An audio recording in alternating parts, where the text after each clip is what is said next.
محترم حاضرین، آپ کے سامنے سورہ انعام کی ایک لمبی آیت تلاوت کی گئی ہے۔ اس آیت کے تعلق سے اور اس کے بعد بھی سورہ انعام کے اندر ایک دوسری آیت ہے۔ ان دو آیتوں کے اندر اللہ تعالیٰ نے 10 احکام مسلمانوں کے لیے بتائے، اور ان آیتوں کے تعلق سے امام محمد بن عبد الوہاب رحمہ اللہ نے اپنی کتاب التوحید کے اندر حضرت عبداللہ ابن عباس رضی اللہ تعالیٰ عنہما کا ایک اثر نقل کیا ہے۔ حضرت عبداللہ ابن عباس رضی اللہ تعالیٰ عنہما فرماتے ہیں کہ من سرہ ان ينظر الى وصیت رسول اللہ صلی اللہ علیہ وسلم علیہا خاتمہ فلینظر الى هذه الآیات المحکمات من سورۃ الانعام۔ حضرت عبداللہ ابن عباس رضی اللہ تعالیٰ عنہ فرماتے ہیں کہ جو شخص یہ چاہے یا جس کو اچھا لگے کہ اللہ کے رسول صلی اللہ علیہ وسلم کی آخری وصیت کیا تھی، آپ صلی اللہ علیہ وسلم کی وفات سے چند دن پہلے آپ نے مسلمانوں کو وصیت کیا کی، کیا حکم دیا، تو سورہ انعام کی ان دو آیتوں کے بارے میں جنہیں آیات محکمات کہا جاتا ہے، یعنی ایسی آیتیں جن کے اندر اللہ تعالیٰ نے مسلمانوں کو محکم طور پر کچھ وصیتیں کی ہیں، کچھ حکم دیا ہے، ان دونوں آیتوں میں سے میں نے پہلی آیت یعنی ایک آیت کا ذکر آپ کے سامنے کیا۔ اللہ تعالیٰ نے فرمایا نبی کو مخاطب کر کے کہ قل تعالوا اتلو ما حرم علیکم ربکم، اے نبی آپ کہہ دیجئے کہ آؤ میں تمہیں تمہارے رب کی طرف سے جو چیزیں حرام کی گئی ہیں اس کو پڑھ کے سناؤں۔ گویا کہ اس کے اندر توحید کا ذکر ہے اور زندگی کے پورے معاملات کا ذکر ہے کہ ایک مسلمان کو اس دنیا کے اندر کس طرح زندگی گزارنی چاہیے۔ چنانچہ اللہ نے سب سے پہلے فرمایا اللہ تشرکوا باللہ شیئا، کہ اللہ کے ساتھ شرک نہ کرو، وبالوالدین احسانا، والدین کے ساتھ حسن سلوک کرو، اچھا برتاؤ کرو، ولا تقتلوا اولادکم من املاق، محتاجی اور فقیری کے ڈر سے اپنی اولاد کو قتل نہ کرو، نحن نرزقکم وإیاہم، کیونکہ روزی ہم تمہیں بھی دیتے ہیں اور تمہاری اولاد کو بھی دیتے ہیں، ولا تقربوا الفواحش ما ظہر منها وما بطن، اور برائیاں چاہے پوشیدہ ہوں اور چاہے ظاہر ہوں ان کے قریب نہ جاؤ، ولا تقتلوا النفس التي حرم الله الا بالحق، اور ناحق کسی کو قتل نہ کرو جسے اللہ نے حرام کیا ہے، ذالکم وصاکم لعلکم تعقلون، اللہ تمہیں حکم دے رہا ہے، تمہیں وصیت کر رہا ہے تاکہ تمہارے اندر عقل ہو، تم اللہ کے احکام کو سمجھو۔ اس پہلی آیت کے اندر چند چیزوں کا ذکر اللہ نے کیا، اور بقیہ اس کے آگے جو دوسری آیت ہے، وقت چونکہ بڑا محدود ہوتا ہے اس لیے اس دوسری آیت کا میں تذکرہ نہیں کرتا۔ اس خطبہ جمعہ کے اندر جو بتانا مقصود ہے کہ مسلمانوں کے لیے ایسا لگتا ہے اگر ان کی زندگی کے بارے میں غور کیا جائے کہ مسلمان کا رہن سہن کس طرح ہے، ان کے معاملات کیا ہیں، تو ایسا لگتا ہے کہ جیسے مسلمانوں کے پاس دو اسلام، ایک اسلام عبادات کے تعلق سے ہے یعنی ان کا ایمان ہے کہ عبادتیں کرنی چاہیے اور کرتے ہیں، مسجدوں کے اندر ان کا ایمان اللہ کے اوپر ہوتا ہے، لیکن جیسے ہی مسجد کے باہر جاتے تو معاملات میں، لین دین میں، رہن سہن میں، باہمی تعلقات میں اور اخلاقیات کے اندر ایسا لگتا ہے کہ ان کے پاس دوسرا اسلام ہے۔ آج شہر نہیں بلکہ گاؤں گاؤں ہر جگہ یہ نظر آتا ہے کہ مسلمان مسجدوں کے اندر کسی اور اسلام کے اوپر عمل کر رہے ہیں، اور مسجد سے جیسے ہی باہر ہوتے ان کے پاس کوئی دوسرا اسلام آ جاتا ہے۔ آج آپ دیکھیے کہ جیسے ہی ہم مسجد سے باہر نکلتے ہیں تو ہمارے کاروبار میں اور ہمارے لین دین میں اور اسی طرح ہمارے معاملات کے اندر، اخلاقیات کے اندر وہ اسلام نہیں ہوتا جو مسجد کے اندر ہوتا ہے۔ ہم نمازیں تو پڑھتے ہیں لیکن ایسا لگتا ہے کہ نمازیں ہماری جیسے کھوکھلی نظر آ رہی، ہم نے دین کو کھلواڑ بنا رکھا ہے۔ جمعہ اگر مسجد میں آ گئے تو اتنے مطمئن ہوتے ہیں کہ اللہ تعالیٰ معاف کر دے گا، اور ہمیں پتہ نہیں چلتا کہ کیسے ایسے لوگوں کو نیند آتی ہے، سکون کیسے ملتا ہے، اطمینان کیسے حاصل ہوتا ہے کہ جمعہ آ گئے اور اللہ کی رحمت کے اوپر اس قدر بھروسہ ہو جاتا ہے کہ اللہ تعالیٰ ہمیں معاف کر دے گا، جنت میں داخل کر دے گا۔ ہم نے مسلمان ہونا ایک دم آسان سمجھ لیا، ہم یہ سمجھتے ہیں کہ مسلمان ہونا بس یہی ہے کہ ہم جمعہ آ گئے، چاہے سودی کاروبار کریں، چاہے حرام کمائیں، چاہے ایک بھائی دوسرے بھائی کا حصہ وہ پوری زندگی ہڑپ کرتا رہے اور اپنے موافق ایسے سوال کر کے فتوے پوچھتا رہے۔ آج آپ دیکھتے ہیں کہ بہت سارے لوگ اپنے موافق ایسے علماء سے، مفتیوں سے فتوے پوچھتے ہیں جو یہ چاہتے ہیں کہ ہمارے سوال کے مطابق ہمیں جواب ملے۔ تو کہنے کا مطلب یہ ہے کہ ہمارے اندر مسجد کا اسلام الگ ہے اور مسجد کے باہر کا اسلام الگ ہے، اور اسی کو اللہ تعالیٰ نے یہودیوں کے تعلق سے فرمایا تھا کہ اَفَتُؤْمِنُونَ بِبَعْضِ الْکِتَابِ وَتَکْفُرُونَ بِبَعْضٍ، کیا تم کتاب کے بعض حصے کو مانتے ہو اور بعض حصے کو نہیں مانتے؟ ہمیں سمجھتے ہیں کہ یہ یہودیوں کی کہانی اللہ نے سنائی اور ہمارا اس سے کوئی تعلق نہیں ہے، بلکہ یہ سمجھیے کہ اللہ نے یہودیوں کو تو مخاطب کیا ہے لیکن سارے مسلمان مخاطب ہیں، تمام مسلمانوں کو اللہ مخاطب کر کے کہہ رہا ہے۔ اگر ہم زبان سے اقرار کرتے ہیں تو گویا کہ اس کا تعلق عقیدے سے ہے، ہم اسلام سے خارج ہو جائیں۔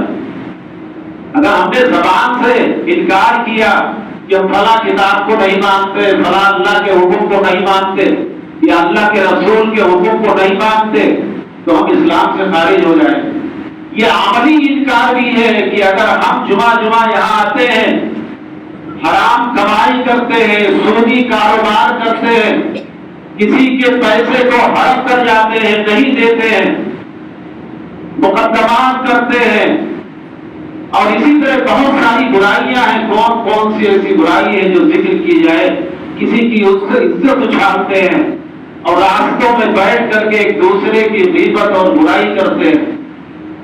اگر واقعی ہمارا یہ عمل ہے تو یہ عملی انکار ہے، بھلے یہ چھوٹا کفر ہے لیکن کفر ہے، اور اللہ نے ہمیں یہ کہانی یہودیوں کی نہیں سنائی ہے، بلکہ اللہ نے فرمایا فَمَا جَزَاءُ مَن يَفْعَلُ ذَلِكَ مِنكُمْ إِلَّا خِزْيٌ فِي الْحَيَاةِ الدُّنْيَا، جو شخص ایسا کرے گا یعنی عملی انکار بھی کرے گا، اس کا اسلام مسجد میں کچھ ہوگا، باہر کچھ ہوگا، تو اللہ فرما رہا ہے کہ اس کا بدلہ دنیاوی زندگی کے اندر رسوائی ہوگی، ذلت ہوگی، ذلیل ہوں گے. اور آپ دیکھ رہے ہیں یہ مسلمانوں کا انحطاط، مسلمانوں کے املاک پر قبضہ، مسلمانوں کے گھروں پر بلڈوزر چلنا، مسجد اور مدرسے کو گرانا، اور وقت کے تعلق سے یہ سارے جو معاملات ہیں یہ اسی کا نتیجہ ہے کہ ہم یہ ذلیل ہو رہے ہیں. ہم زبان سے انکار تو نہیں کرتے، لیکن عملی انکار ہے. ہم اس کو مانیں یا نہ مانیں، ہمارے اندر ہم مانتے ہیں کہ نمازیں پڑھنی چاہیے، لیکن اگر ہم نہیں پڑھتے ہیں تو عملی انکار ہے، عملی کفر ہے. اور جب عملی کفر ہے، بھلے یہ چھوٹا کفر ہو لیکن کفر ہے. اور ایسے لوگوں کو واقعی ان آیتوں کو سن کر کے کہے جانا چاہیے. وہ اللہ کے رسول صلی اللہ علیہ وسلم نے فرمایا تھا کہ یہودیوں کے قدم پر قدم تم چلو گے، یہودیوں کا طریقہ اختیار کرو گے. حضرت ابو سعید خدری رضی اللہ تعالیٰ کو فرماتے ہیں کہ اللہ کے رسول نے فرمایا، بارہا آپ نے سنا ہوگا، لَتَتَّبِعُنَّ سَنَنَ مَنْ كَانَ قَبْلَكُمْ حَذْوَ الْقَذَّةِ بِالْقَذَّةِ. تم اپنے پہلوں کے طور طریقے کو بالکل ہو بہو اپناؤ گے، جیسے قصبہ دوسرے قصبے کے برابر ہوتا ہے، اسی طرح تم اپناؤ گے. صحابہ کرام نے پوچھا، اللہ کے رسول نے فرمایا، لو دخلوا جوہر ضب، اگر یہود کسی گروہ کے سوراخ میں داخل ہوئے ہوں گے، لدخلتموہ، تم بھی داخل ہوگے. صحابہ نے کہا کہ اللہ کے رسول کیا اس سے مراد یہود و نصارہ ہیں؟ کہا ہاں، اس سے مراد یہود و نصارہ ہیں. اس کا مطلب یہ ہے کہ یہودیوں کے طریقوں کو اپناؤ گے. آج مسلمانوں کے خاص طور سے نوجوانوں کو آپ دیکھیں گے کہ کس طرح حرام کمائی، حرام چیزوں میں، سودی کاروبار میں، سودی لین دین کے اندر کس طرح لوگ ملوث ہیں. اور اس کو جائز قرار دینے کے لیے غیروں کے پاس فتوے لے کر کے جاتے ہیں، دوسرے مسلک والوں کے پاس فتوے، سوالات لے کر کے جاتے ہیں، ان سے فتوے پوچھتے ہیں تاکہ ہماری مرضی کے مطابق جواب مل جائے. اور اللہ نے کہا یہ تو دنیاوی عذاب ہے، یہ رسوائی. وَيَوْمَ الْقِيَامَةِ تُرَدُّونَ إِلَىٰ أَشَدِّ الْعَذَابِ، اور قیامت کے دن سخت عذاب میں مبتلا کیے جاؤ گے. یہ اللہ کا قول ہے، اللہ کا چیلنج ہے. اور اللہ نے فرمایا وَمَا اللَّهُ بِغَافِلٍ عَمَّا تَعْمَلُونَ، اور جو تم کر رہے ہو یہ جان لو کہ اللہ اس سے غافل نہیں ہے. ہم چاہے جتنے اپنے آپ کو چالاک بنے، ہوشیار بنے، اور اس دنیا کے اندر مکر و فریب کریں، سیاسی چالیں چلیں، چاہے مدرسے میں یا کہیں بھی رات کی تنہائی میں یا دن کے اجالوں میں موبائلوں کے اوپر کچھ بھی دیکھیں اور ہم یہ سمجھیں کہ اللہ اس سے بے خبر ہے. وَمَا اللَّهُ بِغَافِلٍ، اللہ اس سے بے خبر نہیں ہے. اللہ تعالیٰ سب کچھ جانتا ہے. جو کچھ ہم کر رہے ہیں، جو کچھ آپ کر رہے ہیں، اگر آپ کا ایمان نہیں ہے تو گویا کہ آپ مسلمان نہیں. ہم نے یہ سمجھ رکھا ہے کہ ہم مسلمان ہونا بس نام کے جمعہ آ گئے بس مسلمان ہو گئے. علامہ اقبال نے کہا تھا یہ شہادت گہے الفت میں قدم رکھنا ہے، یہ شہادت گہے الفت میں قدم رکھنا ہے. لوگ آسان سمجھتے ہیں مسلمان ہونا. آج مسلمانوں کا وتیرہ دیکھیے. اللہ کے رسول صلی اللہ علیہ وسلم نے فرمایا کہ اگر کوڑے کرکٹ راستوں میں ڈالے جائیں تو ایمان کا اس سے بھی تعلق ہے. گویا کہ ایسا شخص بھی مجرم ہے. آج مسلمانوں کو دیکھیے، مسلمان یہ سمجھتا ہے کہ ہمارے گھر کے سامنے جو کوڑے ہیں، کرکٹ ہیں، وہ جو یہاں کا ذمہ دار ہے اس کے ذمہ ہے. ہم نے اسی کو سمجھ لیا. آپ غیروں کو دیکھیے، غیر مسلموں کو دیکھیے، ان کی عورتیں، ان کے گھر کے لوگ سب سے پہلے اٹھ کر کے اپنے گھروں کے سامنے صفائی کرتے ہیں. ہماری نالیاں پھٹی پڑی رہتی ہیں لیکن ہمیں توفیق نہیں ہوتی ہے کہ اپنی نالیوں گھر کے سامنے اور ہاتھ لگا لیں. حضرت ابو سعید خدری رضی اللہ تعالیٰ عنہ فرماتے ہیں کہ اللہ کے رسول صلی اللہ علیہ وسلم نے فرمایا ایمانو بضع و 70 شعبہ، ایمان کی 70 سے زیادہ شاخیں ہیں، ارفعها لا الہ الا اللہ، سب سے اعلیٰ اور افضل درجہ لا الہ الا اللہ کا ہے، وادناها اماطۃ الاذى عن الطریق، اور کم کا درجہ یہ ہے گویا کہ یہ بھی ایمان ہے کہ ہم راستے سے کسی تکلیف دہ چیز کو ہٹا دیں، اور آج ہمارا کام یہ ہے کہ تکلیف دہ چیز کو ہٹانا نہیں بلکہ گھر کے کوڑے کرکٹ کو راستے میں ڈالنا ہمارا کام ہے۔ ہم نے اس کو ایمان سمجھ لیا، ایسا لگتا ہے کہ جیسے ہمارا چہرہ ہمارا بن گیا، ہم نے دین کا کھلواڑ بنا رکھا ہے، دین ہمارے اندر ہے ہی نہیں، ہم ماننے کو تیار ہی نہیں ہے، ہم نے تماشا بنا رکھا ہے دین کو۔ اللہ کے رسول صلی اللہ علیہ وسلم نے ان دو چہرے والوں کو کہا تھا، حضرت ابو ہریرہ رضی اللہ تعالیٰ عنہ حدیث کے راوی ہیں کہ تجد من شر الناس یوم القیامہ عند اللہ ذل وجہ، قیامت کے دن یہ دو چہرے والے سب سے زیادہ مرتبہ اور مقام کے اعتبار سے اللہ کے نزدیک برے ہوں گے۔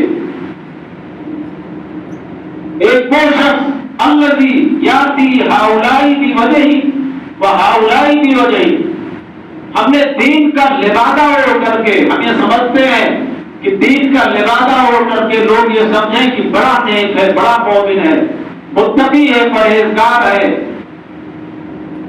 ایسے دو چہرے والوں کے تعلق سے اللہ کے رسول نے فرمایا کہ ایسے لوگ جو لوگوں کے سامنے نیک بنتے ہیں اور اندر سے فرعون ہے، وہ فرعون جیسا ان کا عمل ہے، لیکن لوگوں کے سامنے موسیٰ بنتے ہیں۔ یہاں موسیٰ علیہ السلام نبی کی مشابہت نہیں دے رہا بلکہ ایک اچھائی اور برائی کا مقابلہ کہ اندر سے ہم فرعون بنے ہوئے ہیں لیکن باہر سے ہم موسیٰ علیہ السلام بنتے ہیں۔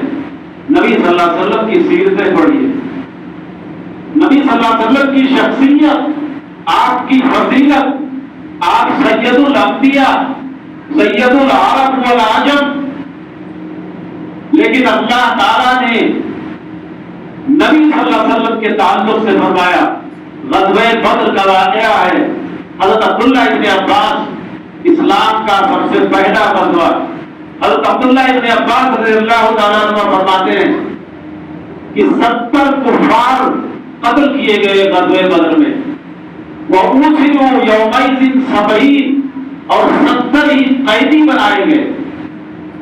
جب قیدیوں کو لے کر کے مسلمان یعنی نبی صلی اللہ علیہ وسلم صحابہ کرام مدینہ میں آئے تو حضرت عبداللہ ابن عباس رضی اللہ تعالیٰ عنہ فرماتے ہیں کہ اللہ کے رسول صلی اللہ علیہ وسلم نے حضرت ابو بکر اور حضرت عمر سے مشورہ کیا، کہا ما تريدون فی هذه الاسارى، ان قیدیوں کے بارے میں تمہاری کیا رائے، ان کے ساتھ کیا کیا جائے؟ سب سے پہلے آپ نے حضرت ابو بکر رضی اللہ تعالیٰ عنہ سے پوچھا۔ حضرت ابو بکر رضی اللہ تعالیٰ عنہ نے فرمایا کہ یا رسول اللہ انہم بنو العم والعشیرہ، اے اللہ کے رسول یہ سب خاندان کے لوگ ہیں، رشتہ دار ہیں، میری رائے یہ ارا ان تاخذ منہم فدیۃ، میری رائے یہ ہے کہ ان سے فدیہ لے کر کے ان کو چھوڑ دیا جائے۔ نرم دل تھے۔ اسی حدیث کے اندر اللہ کے رسول صلی اللہ علیہ وسلم نے حضرت ابو بکر کو عیسیٰ علیہ السلام سے تشبیہ دی اور حضرت عمر رضی اللہ تعالیٰ عنہ کو موسیٰ علیہ السلام سے تشبیہ دی۔ کہا میری رائے یہ ہے کہ ان سے فدیہ لے کر کے اور چھوڑ دیا جائے، جو جنگوں کا اصول تھا کہ یا تو فدیہ لے کر کے پیسے لے کر کے جو طے ہو چھوڑ دیا جائے یا انہیں قتل کر دیا جائے۔ اور فدیہ لینے کا مقصد یہ ہے کہ تَتَّقُونَ لَنَا قُوَّةً عَلَى الْكُفَّارِ، تاکہ وہ پیسے جو ہمیں ملیں گے کافروں کے خلاف لڑائی کرنے میں، ساز و سامان اکٹھا کرنے میں ہمیں مدد ملے گی۔ اور حضرت ابو بکر نے یہ بھی کہا وَعَسَى اللَّهُ أَن يَهْدِيَهُمْ لِلْإِسْلَامِ، اور مجھے امید ہے کہ اللہ تعالیٰ انہیں کبھی نہ کبھی اسلام کی دولت سے سرفراز کرے گا، ہدایت دے گا۔ اللہ کے رسول صلی اللہ علیہ وسلم نے جب حضرت ابوبکر کی بات سن لی تو حضرت عمر بن خطاب سے کہا کہ یا ابن الخطاب ما ترون، اے ابن خطاب تمہارا کیا خیال ہے، تم کیا کہتے ہو ان قیدیوں کے بارے میں؟ حضرت عمر بن خطاب نے کہا کہ اللہ کے رسول واللہ ما ارى، اللہ کے رسول میرا وہ خیال نہیں ہے جو حضرت ابوبکر کہہ رہے ہیں، حضرت ابوبکر کا خیال ہے۔ میرا خیال یہ ہے کہ اس میں جو قیدی ہیں 70 قیدی تقریباً صحابہ کرام کے ہر ایک کے رشتے دار ہیں، جن کے رشتے دار ہیں ان کے حوالے کر دیا جائے، اور میرے جو رشتے دار ہیں وہ میرے حوالے کر دیں، فَأَضْرِبُهُمْ نَقَهُمْ، میں ان کی گردنیں باندھ دوں، ان کو قتل کر دوں۔ حضرت عمر بن خطاب کہتے ہیں وَإِنَّ هَؤُلَاءِ أَئِمَّةُ الْكُفَّارِ وَصَنَادِيدُهَا، کیونکہ یہ جتنے قیدی بنائے گئے ہیں یہ کافروں کے سردار ہیں، انہیں قتل کر دینا ہی زیادہ بہتر ہے۔ حضرت عمر بن خطاب کہتے ہیں کہ اللہ کے رسول صلی اللہ علیہ وسلم نے حضرت ابوبکر رضی اللہ تعالیٰ عنہ کی تائید کی۔ حضرت عمر بن خطاب کی بات آپ نے نہیں مانی۔ حضرت عمر بن خطاب کہتے ہیں فَقَانَ مِنَ الْغَدِ، جب اگلا دن ہوا، جب اگلا دن آیا، جس دن اللہ کے رسول نے مشورہ لیا، اس سے اگلا دن آیا، میں اللہ کے رسول کے پاس آیا، فَإِذَا رسول اللہ صلی اللہ علیہ وسلم وَصَاحِبُكَ يَبْكِيَانِ، میں نے دیکھا کہ اللہ کے رسول اور حضرت ابوبکر رو رہے ہیں۔ حضرت عمر بن خطاب کہتے ہیں کہ میں نے دیکھا کہ اللہ کے رسول اور حضرت ابوبکر رو رہے ہیں۔ میں نے پوچھا یا رسول اللہ اخبرنی بأی شیء بکیت انت، اللہ کے رسول بتائیے کہ کیا سبب ہے، کیوں رو رہے ہیں؟ وَإِنْ وَجَدْتُ بُكَاءً بَكَيْتُ، اگر مجھے سبب معلوم ہو گیا تو میں بھی روؤں آپ کے رونے کی وجہ سے، یعنی آپ کے ساتھ رونے میں میں بھی شامل ہو جاؤں، اور اگر مجھے سبب معلوم نہ ہوا فَاتَّبَعْتُ لِبُكَائِكُمَا، تو چونکہ آپ دونوں رو رہے ہیں اس لیے آپ دونوں کا کی اتباع میں بھی آپ کے ساتھ روؤں۔ اللہ کے رسول بتائیے رونے کا سبب کیا ہے؟ یہ حدیث جو لمبی حدیث ہے پیش کرنے کا مقصد یہ ہے کہ اللہ کے رسول نے فرمایا کہ اب عمر میں نے جو ان لوگوں سے فدیہ لے لیا، یہ کون کہہ رہے ہیں؟ اللہ کے رسول، اللہ کے محبوب کہہ رہے ہیں کہ میں نے جو ان لوگوں سے فدیہ لے لیا ہے اور میں نے حضرت ابوبکر کی رائے کو اختیار کیا۔ اب حضرت عمر اس کی وجہ سے یہ درخت جو تمہارے قریب نظر آ رہا ہے اس سے زیادہ قریب میرے نزدیک، میرے قریب اللہ کا عذاب آ چکا تھا۔ یہ نبی کہہ رہے ہیں کہ فدیہ لینے حالانکہ جائز تھا، فدیہ لینا بھی جائز تھا، قتل کرنا بھی تھا، لیکن افضل طریقہ یہ تھا کہ چونکہ کفار نے صحابہ کرام کو ستایا تھا، کفار غالب تھے، نیا نیا غلبہ اسلام کا ہوا تھا، اس لیے قتل کرنا ہی بہتر تھا، اور اللہ تعالیٰ نے سورہ انفال کی آیتیں نازل کی حضرت عمر بن خطاب کی تائید میں، اور اللہ نے فرمایا وما كان لنبي ان يكون له اسرى حتى يسكن في الارض، اگر نبی کے پاس یہ قیدی آئے ہیں تو انہیں فدیہ نہیں لینا چاہیے بلکہ خوریزی کرنا چاہیے، ان کو قتل کر دینا چاہیے۔ اور پھر اللہ نے نبی صلی اللہ علیہ وسلم کو ڈانٹ لگائی تُرِيدُونَ عَرْضَ الْحَيَاةِ الدُّنْيَا، پوری لمبی آیت ہے، میں لمبی وہ پوری آیت نہیں پڑھ رہا، تُرِيدُونَ عَرْضَ الْحَيَاةِ الدُّنْيَا وَاللَّهُ يُرِيدُ الْآخِرَةَ، تم دنیاوی سامان چاہتے ہو، اللہ آخرت چاہتا ہے۔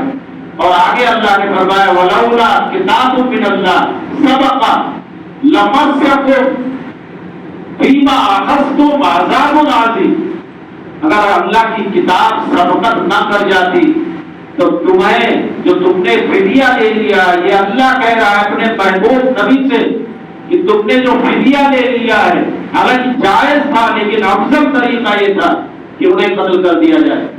تم نے جو فدیہ دیا ہے، اس فدیہ لینے کی وجہ سے بڑا عذاب تمہیں لاحق ہو جاتا۔ یہ اللہ کہہ رہا ہے نبی صلی اللہ علیہ وسلم سے۔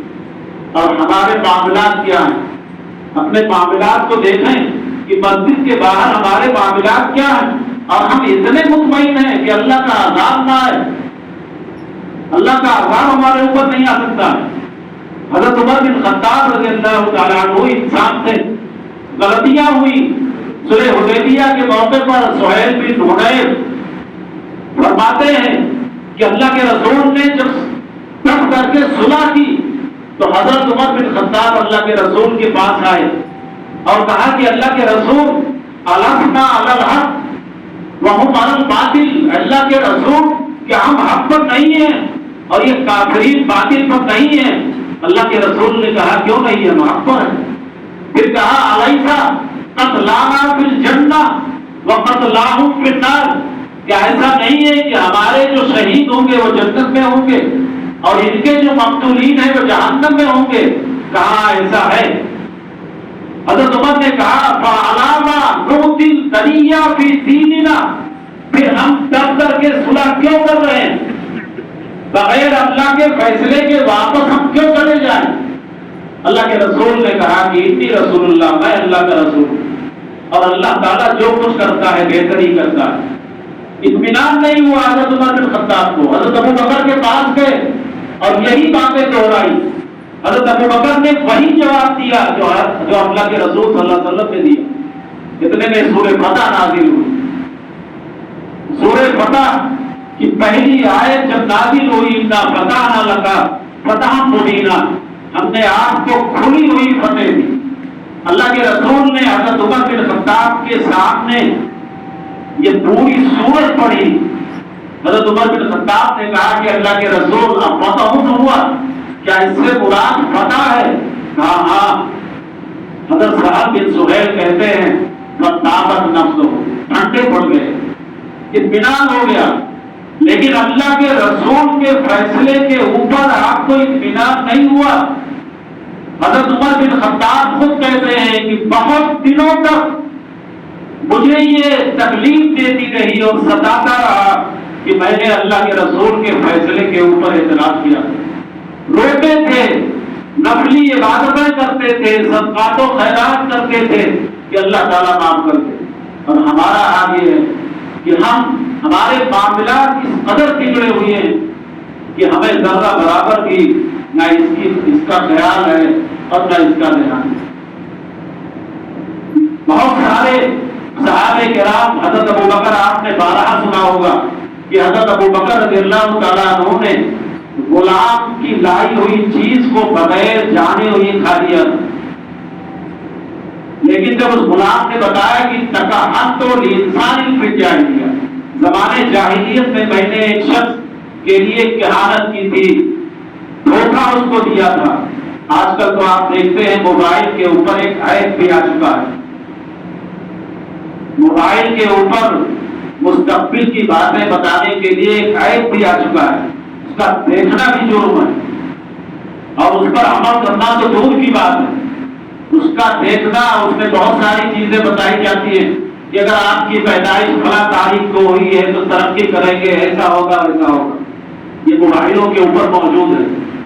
اس کا دیکھنا جرم ہے اور عمل کرنا تو دور کی بات ہے۔ تو اس غلام نے کہا کہ میں نے زمانے جاہلیت میں ایک شخص کے لیے کہانت کی تھی، جھوٹ کی باتیں بتائی تھی، اور یہ وہی چیز ہے، آج ملاقات ہوئی اور اس کے لیے آپ نے کھایا۔ حضرت ابو بکر نے منہ میں ہاتھ ڈال کر جنت کر دیا۔